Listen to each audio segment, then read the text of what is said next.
Okay, now for storage.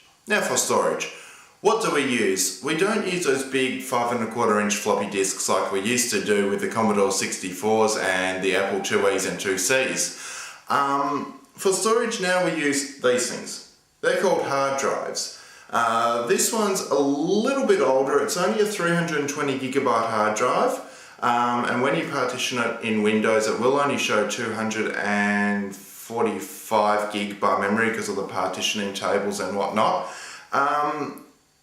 Hard drives used to be IDE, the big thick ribbon cable, and I've actually got an IDE cable here somewhere to show you later on. Apple discovered and invented a product called SCSI.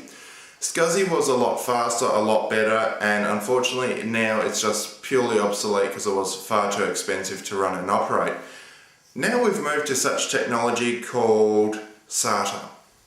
SATA is a thin little cable. That's a data port right there. Sorry, that's a data and that's power. So data, power. Okay, so with hard drives now you can get them in excess of 1 terabyte, which is absolutely ludicrous. But for high definition video editing and if you're a business, yeah, you really do need 1 terabyte worth of hard disk space. This is only a 320 gig hard drive, as I said. It's manufactured by Western Digital. Good little brand, always been in the hard drive industry. I've never known them to manufacture anything else. Now, I've shown you a lot of things today. We've been through the motherboard, we've been through RAM, graphics card, high definition TV tuner, and also hard drive. These are the main components. Sorry, I do have one other part, and that's a DVD burner.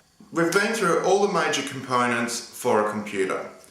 Next video, I will discuss in detail what each component will